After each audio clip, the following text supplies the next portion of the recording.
Chers amis, bonjour, c'est un plaisir de vous retrouver aujourd'hui. On bouscule un petit peu nos habitudes, on n'est plus en direct de la boutique rue de Turenne, mais en direct du centre Aqua 92 de plongée à Villeneuve-la-Garenne, où nous avons eu de magnifiques cours et une magnifique formation avec notre ami Philippe Pidou de Plongée 3P, donc plongée, plaisir, passion, qu'on salue au passage. Et aujourd'hui, j'ai le plaisir de vous présenter deux montres Oris qui sont vraiment faites pour aller taquiner les fonds. Et si ça tombe bien, il y a une fosse de 20 mètres, donc on s'est un peu formé pour pouvoir descendre jusqu'au 20 mètres et vous faire de très jolies images grâce à Valentin qui filme actuellement en slip de bain. Voilà, merci.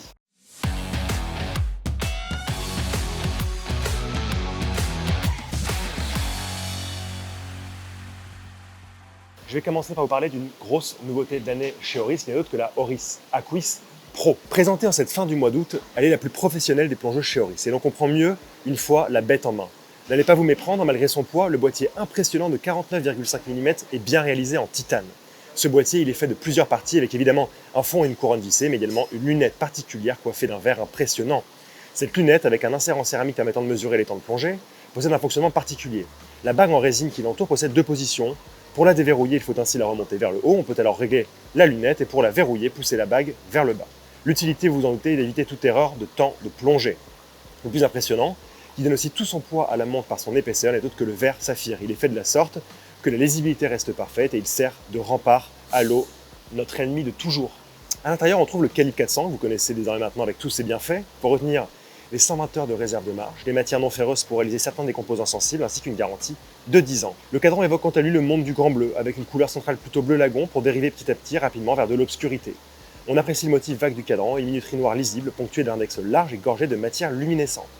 Enfin, comment ne pas parler du système de boucle Security Folding Class Extension System, bien pratique à extension qui permet de régler le bracelet, même une fois la montre installée au poignet afin d'affiner la mise en place. Vous l'aurez compris, on parle bien d'une machine de guerre, une montre qui n'est pas faite pour porter au quotidien bien évidemment, mais qui prend tout son sens une fois dans l'eau, et en particulier ici quand on est à 20 mètres, bien installé, qu'on regarde l'heure, que la lumière s'en est allée et qu'on commence à voir les index en lumineux qui commencent à donner un peu de lumière et c'est très sympathique. Et d'ailleurs, on comprend l'utilisation enfin d'une montre de plongée dans les vraies conditions. Pour cette Oris Aquis Pro, il faudra compter 5 700 €, en même temps 400 bars, ça se paye. On continue avec une autre pièce d'Oris, la deuxième génération que je vais vous présenter aujourd'hui, qui n'est autre que la Oris Depth Gauge, donc une montre Oris Aquis avec un profond 10 mètres. Nous avions le plaisir en mai 2021 de découvrir la seconde génération d'Oris Aquis Depth Gauge. Comme son nom l'indique, elle permet par un système non électronique de connaître votre profondeur jusqu'à 100 mètres.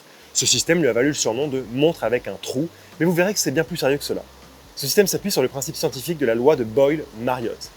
À midi, vous voyez un petit trou qui est le début d'un tube circulaire qui va accueillir de l'eau en circulation de son étendue. Je vais vous dire maintenant cette fameuse loi de Boyle-Marriott qui est facile et qui s'applique tous les jours. À une température donnée et maintenue constante, une diminution du volume d'un gaz entraîne une augmentation de sa pression. Inversement, la diminution de la pression du gaz se traduit par une augmentation de son volume. Vous comprenez alors que plus vous descendez sous la surface de l'eau, plus la pression augmente de manière générale et dans ce petit tube, le volume de gaz prisonnier diminue et l'eau rentre davantage, nous indiquant en même temps la profondeur. Cette nouvelle génération a été légèrement repensée, de la façon de réaliser l'ouverture et le conduit pour plus de précision, une table de conversion de mètre en pied au dos de la montre et le système rapide de changement de bracelet. La montre restant avant tout une Aquis et par conséquent une montre de plongée, on trouve une étanchéité à 50 bars, là où notre ami Aquis Pro allait jusqu'à 400 bars, soit un équivalent statique de 4000 mètres, garanti par un fond et une couronne vissée ainsi qu'un épais vert. Le cadran est sobre d'un noir mat et la montre joue beaucoup avec la ponctuation de couleur jaune, des repères du système de profond 10 mètres à la mention Depth Gauge du cadran. Et puis, si vous avez besoin d'un date à 200 mètres, elle se trouve à 6 heures. Plus petite que la Aquis Pro, elle présente un diamètre de 45,80 mm et se complète d'un calibre Oris 733 sur base Sellita, une montre qui est disponible au prix de 4000 €. Donc voilà, le but d'aujourd'hui dans le centre Aqua 92, c'était vraiment de passer d'abord notre niveau de plongée, le niveau 1, qui est nécessaire pour aller jusqu'à 20 mètres dans cette fosse, et d'avoir vraiment les montres en condition. Valentin portait la Depth Gauge, donc il a pu voir lors de sa descente vraiment cette précision avec laquelle l'eau rentrait et du coup permettait de savoir à quelle profondeur on se trouvait. Et moi, je portais la Oris Aquis Pro, et vraiment, la montre prend tout son sens en profondeur parce qu'elle est très lisible. Quand on arrive au fond des 20 mètres, vraiment la lumière d'un seul coup commence à vraiment diminuer et on voit les index prendre de la luminescence et du coup on peut lire l'heure plus facilement. Et surtout, on n'est pas gêné, la montre est confortable, on règle facilement sur la combinaison et c'est réglé, voilà. C'est du pur plaisir. On espère que ce genre d'épisode vous a plu. Si c'est le cas, évidemment, dites-le nous en commentaire, ça nous permettra d'aller encore plus loin et pourquoi pas un jour d'aller taquiner les 40 mètres. En tout cas, c'est un plaisir pour nous de le faire et j'espère que ça se voit à la caméra. Maintenant, on va aller se changer et reprendre le cours d'une vie normale. Je vous remercie et à très bientôt.